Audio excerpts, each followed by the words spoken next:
Terima kasih Anda masih bergabung di NTV Prime Dialog. Saya masih berdialog bersama dengan Pak Susno Duaji dan juga Pak Azmi Syahputra. Dan kali ini saya langsung ke Pak Azmi dulu. Pak Azmi, seberapa kuat kemudian kesaksian para terpidana ini jika tidak didukung dengan bukti-bukti forensik? Ya, saya kira jelas ya, apa yang hari ini dikemukakan adalah merupakan bagian daripada rangkaian alat bukti yang baru untuk menepikan alat bukti yang tidak benar pada waktu itu, gitu loh. Karena kan jelas alat bukti yang digunakan pada waktu itu kalau kita lihat dalam putusan hakim kan lebih banyak kepada petunjuk. Petunjuk itu mengkerucut kepada kesimpulan sendiri saja yang tidak disandingkan dengan saintifik yang seharusnya, apalagi pembunuhan, seharusnya scientific evidence-nya harus memang teruji gitu. Karena banyak hal-hal yang sebenarnya harus dikonfirmasi tapi tidak dilakukan oleh kepolisian seperti yang tadi disampaikan oleh Pak Susno, dari SMS, dari CCTV, kendaraan bermotor, itu kan real banget tentang alat buktinya tapi tidak dilakukan. Tampaknya sengaja memang mata rantai ini, peristiwa ini dari awal memang dihilangkan atau memang sengaja hilang atau dihilangkan atau memang tidak mau diungkap gitu loh. Ini yang menurut ya akhirnya mengungkap tabir hari ini melalui PK kan adalah upaya hukum yang luar biasa yang ingin mengungkap tabir gitu loh. Apalagi tadi kalau kita lihat rangkaiannya, pintu masuknya, gaya lama, budaya lama penyidikan dengan cara-cara kekerasan, padahal dari tahun 1981 Undang-Undang Nomor 8 1981 udah bilang tuh tidak boleh, dilarang gitu loh, tekanan ancaman dalam bentuk apapun, 81 gitu loh. Nah, apalagi kalau kasus-kasusnya menghadapi yang tampaknya lah yang secara ancamannya kan tidak ada. Orang siapa sih kalau kita bilang diduga siapa sih orang yang punya kekuatan secara politik, kekuatan secara jabatan atas orang katakanlah yang diduga hari ini 8 pelaku ini gitu loh. Seharusnya polisi bisa objektif. Polisi bisa dengan tenang gitu loh. Meskipun ya, mungkin pada saat itu katakanlah ada desakan dari publik ya, karena pada saat itu kasusnya juga ramai. Mau desakan publik kan pada akhirnya kita bersanding pada alat bukti yang tepat, alat bukti yang pas.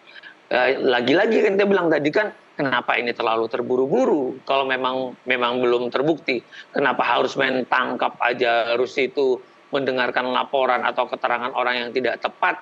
Seharusnya kalau polisi netral, malah kalau itu Pak Rudiana katakanlah semakin menunjukkan keprofesionalan beliau.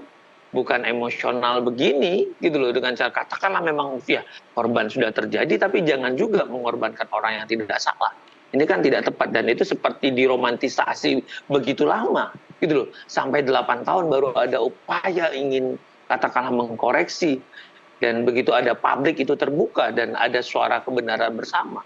Mungkin kalau ini tidak ada publik terbuka juga ya tidak akan terpantau, buktinya DPO tidak pernah dicari, DPO hanya dibuat asal-asalan, ya berarti apa? By design dong, gitu loh. Memang dibuat dari awal gitu, memang dikemas dari awal seperti ini gitu loh. Hentakan-hentakan ini terjadi begitu ada partisipasi publik gitu loh. Ini yang mungkin menjadi catatan kita yang tadi dibilang oleh Pak Sutno, ya sudahlah kita perlu kejujuran, kita koreksi bareng-bareng. Mudah-mudahan kita bisa menemukan kebenaran dalam kasus ini. Dan saya yakin Mahkamah Agung pasti mengkoreksi dalam sidang peninjauan kembali atas kasus. Baik, saya lihat Anda berdua rasanya kesal gitu ya melihat perkembangan kasus ini sampai dengan sidang PK terpidana. Tapi saya ingin ajukan pertanyaan yang sama kepada Pak Susno. Pak Susno, melihat, mendengarkan kesaksian para terpidana hari ini, seberapa kuat sebetulnya kalau ini memang tidak didukung dengan bukti-bukti forensik? Ya, udah lebih dari forensik ya. Alat buktinya sudah bersesuaian. Kemudian didukung juga oleh saksi-saksi yang sudah muncul ke media sosial tapi belum masuk ke pengadilan. Kan ada yang punya bukti forensik itu. Apa bukti forensik untuk mendukung kesaksian mereka? Hari ini atau kemarin datang lagi satu saksi, namanya siapa lupa, saya yang umur 48 tahun. Dia punya foto. Waktu kejadian itu dia foto dan siapa yang hadir di sekitar itu. Kalau nggak salah namanya Nazarudin, Pak. Iya, ada fotonya. ada di HP-nya. Itu bukti forensik untuk memperkuat keterangan para terdakwa yang sekarang menjadi saksi di PK. Kenapa memperkuat? Karena artinya peristiwa pembunuhan itu tidak ada. Maka pelaku pembunuhan tidak ada. Yang ada peristiwa kecelakaan lalu lintas itu terbukti tuntas tas. Siapa yang membantah ini kecelakaan lalu lintas? Nggak perlu saksi ahli dari mana itu atas angin. Tingkat polsek aja tahu ini kecelakaan lalu lintas dan terjadi seperti ini ratusan. Dan ada yang mengatakan, loh kepalanya kok remuk tapi sepeda motornya nggak rusak. Hanya rusaknya sedikit. Sepeda motor tidak tabrakan. Yang tabrakan itu kepala melawan tiang. Maka yang remuk helm bagian depan dan kepala. Berpikirnya begitu. Dan lebih dari itu saksi-saksi mata yang melihat ada. Tapi tidak dijadikan saksi oleh Polres Cirebon Kota tentang peristiwa ini. Maka tadi yang dikatakan Pak Azmi, mengolah TKP-nya nggak benar. Mestinya kalau mengolah TKP benar, siapa yang pertama datang di TKP? Siapa yang melapor ke polisi? Siapa yang berkerumun di situ? Itu jadiin saksi. Tapi kalau itu dijadikan saksi, berarti mengolah TKP benar, maka triangle evidence itu dikelola benar, maka tidak ada pembunuhan. Pak Susno, Anda mau sebutkan bahwa penyelidikan tahun 2016 itu terburu-buru karena terdesak? Pembunuhan. Yang kasus pembunuhan, kasus fiktif ini terburu-buru. Tapi kalau kasus lalu lintas tidak, memang sedemikian gampang memprosesnya kan. Sudah tuntas dia.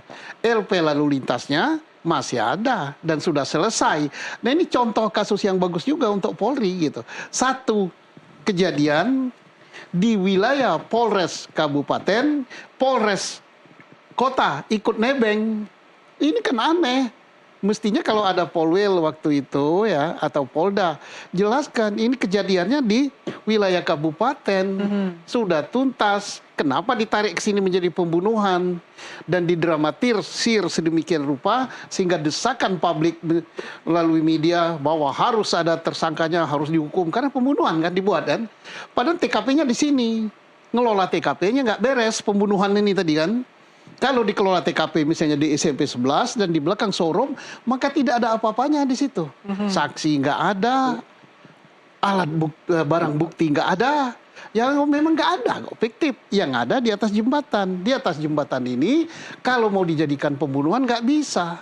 Saksi ada, korban ada, barang bukti ada, kemudian bukti saintifik ada, yaitu berupa WA dan sebagainya. Jadi jelas kalau yang ini laka lantas, tuntas perkara ini. Nah jadi ini PR juga untuk tim sus yang dibuat oleh Polri. Saya yakin tim sus ini profesional dan ini perintah Pak Kapolri dan akan bekerja dengan baik, dengan profesional, dengan adil bahwa akan mengungkap segala sesuatu. Mengapa terjadi begini? Karena tim sos ini kerjanya untuk penyelidikan dan penyidikan 2016 sampai 2024. Bagus, Polri bagus. Ya saya acungi jempol. Tapi tolong kalau bisa sesegera mungkin hasilnya itu bila perlu diserahkan ke pengadilan.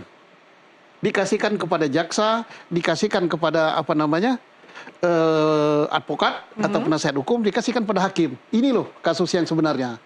Supaya tidak berlama-lama kita dengan peninjauan kembali ini. Dan tidak salah Polri itu karena semuanya kan mencari kebenaran dan nama Polri akan terangkat, nama jaksa akan terangkat, nama hakim akan terangkat. Nah, contohnya Hakim Iman Suparman mengadili pra-peradilan PG Peron. Itu langsung mengangkat nama hakim, luar biasa. Tapi kalau main ngotot-ngototan di pengadilan, kemudian mempersoalkan, loh ini Anda tanda tangan, nggak bingung minta tanda tangan.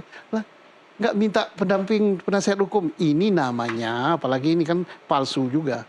Ini namanya mencari pembenaran. Ngotot-ngototan. Lah malu sama rakyat. Oke, saya balik ke Pak Azmi. Pak Azmi, ketika kemudian ada kesaksian dari para terpidana yang mengaku bahwa mereka tidak sama sekali mengenal nama-nama yang masuk dalam DPO pada saat itu, yakni Dani, Andi, Peggy, atau Perong, seberapa jauh majelis hakim akan mempertimbangkan kesaksian ini? Apalagi kalau dibilang mereka bertiga ini adalah dalang atau otak dari pembunuhan pada saat itu.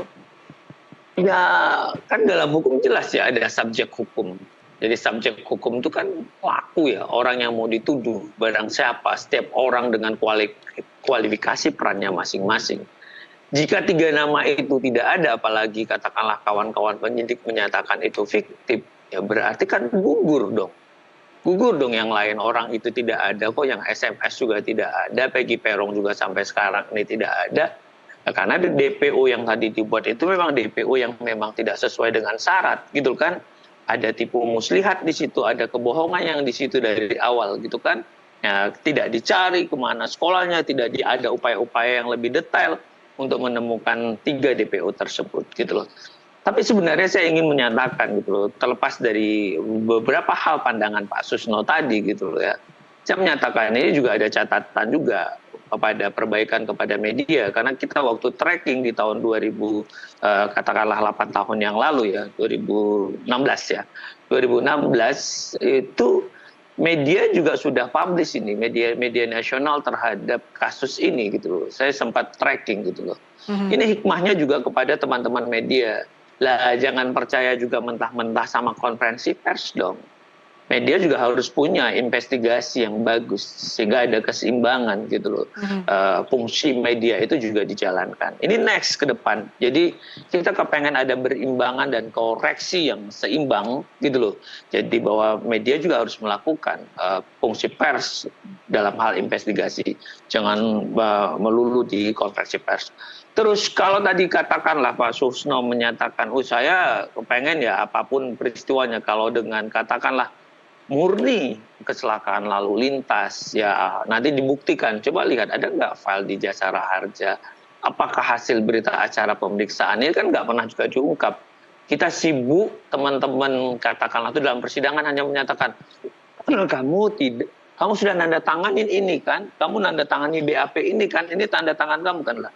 Gimana dia akan mau, karena memang itu dilakukan dalam tekanan dan ancaman. Padahal berita acara yang dihasilkan dari tekanan ancaman tanpa pendampingan advokat, tanpa pendampingan penasihat hukum, seharusnya kan batal sejak awal. Jadi berita acara tersebut kan harus dikesampingkan semestinya, tidak bisa dipakai hal tersebut gitu loh, karena didasarkan pada hasil yang diperoleh dari ancaman dan kekerasan tanpa didampingi.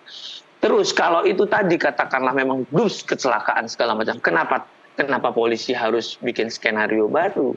Saya bertanya-tanya lebih jauh ini gitu loh. Sama kami juga mempertanyakan itu. Iya, kalau memang itu adalah kecelakaannya sudah tinggal ungkap memang kecelakaan, apakah kecelakaan tunggal, kecelakaan tabrak lari.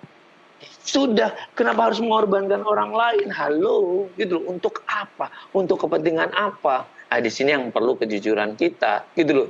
Dan lagi-lagi kalau kita lihat, ini Pak Rudiana ini seperti apa, kekuatannya seperti apa. Kok bisa sih mengendalikan, kalau tadi Pak Susno bilang, dari kabupaten, tarik ke kota, unit dia apa, segala macam. Lah, ini orang siapa? Kok bisa menggerakkan? Itu ada institusi loh, ada perwira-perwira tinggi, ada Kapolres, ada Kapolda, ada mungkin pimpinan-pimpinan yang tertinggi.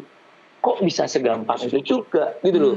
Dan bisa ditelan mentah-mentah begitu aja. Ini adalah pembunuhan dengan pasal tunggal loh. Dan polisi, jaksa, termasuk hakim sepakat untuk menggunakan pasal itu. Tanda tanyanya cukup besar. Berarti apakah memang dari awal, lagi-lagi perkara ini memang benar perkara yang dipesan, perkara yang dikawal. Termasuk tadi media juga udah telan mentah-mentah tuh. Kalau kita lihat tracking, seolah-olah ada apa ini gitu loh. Kok begitu ada kecepatan-kecepatan.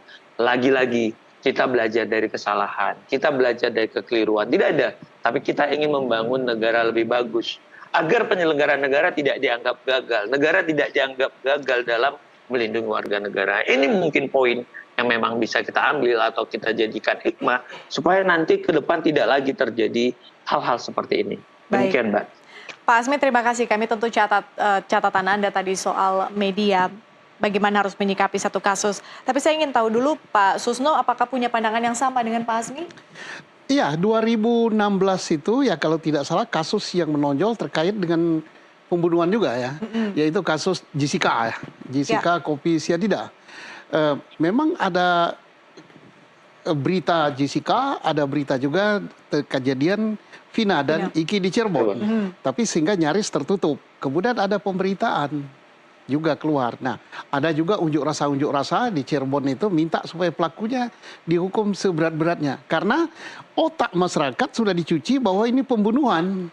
Nah, yang menggiring ke pembunuhan itu siapa? Kalau kita mengikuti jalan cerita ini di pengadilan ini, bahwa ini kan tergiring oleh kelakuan Rudiana kan, melakukan penangkapan terhadap suatu perkara yang bukan tertangkap tangan. Tidak tertangkap tangan mereka ini melakukan pembunuhan. Tapi ditangkap, kemudian menurut cerita, kalau benar kata para terpidana tadi, mereka langsung diperiksa, tapi diperiksa dengan dilakukan kekerasan. Nah, berdasarkan cerita siapa? Cerita Aib. Kepada Aib dan Dede, Dede sudah mencabut kepada Rudiana. Karena Rudiana tidak melihat langsung peristiwa ini. Dia cerita Dede. Berarti siapa biang kerok awalnya? Dede. Setelah dicari akar masalahnya, mengapa Dede berbuat begitu? Dede ini dendam. Kenapa dendam? Karena dia pernah digerebek di tempat dia kerja oleh anak-anak ini. Nah, inilah kejadiannya. Buktinya apa? Dede selesai konferensi bercerita di TV swasta beberapa kali, habis itu hilang. Sampai sekarang nggak tahu rimbanya di mana. Dan ini PR kita bersama. Dede ini harus dicari. Karena Dede inilah yang telah menyesatkan kita seluruh Indonesia dengan informasi seperti ini. Kemudian berkorban 8 orang anak manusia yang tidak berdosa dimasukkan dalam penjara 7 ya. Seumur hidup 8 tahun. Pak, yang Anda ceritakan ini kami konfirmasi Aib atau Dede? Yang mana? Yang tadi Anda sebutkan, Aib, yang punya Aib. dendam. Maaf, Aib. Aib kemudian karena kesaksiannya kurang, dia ngajak Dede. Dede sudah cabut. Kemudian bercerita pada Rudiana. Akhirnya Rudiana bercerita pula di dalam berkas acara yang ceritanya sama dengan cerita Dede ini kan. Sinkron. Berarti biang keroknya siapa? Si Aib. Nah, kemana Aib ini? Ini tugas bersama, ini harus dicari. Supaya misteri ini, katanya Pak Azmi tadi, apa sih misterinya? Apakah demikian kuatnya, kata Pak Azmi, si Rudiana bisa mempengaruhi Polri sampai ke Polda. Dan sampai sekarang, katanya Rudiana masih aktif dan semuanya. Apa memang orang kuat ini? Nah, ini harus diungkap. Saya yakin, tapi dengan institusi saya, Polri telah bekerja profesional, dia akan mengambil tindakan yang tepat kepada orang-orang yang menjadi biang daripada peristiwa ini. Oke.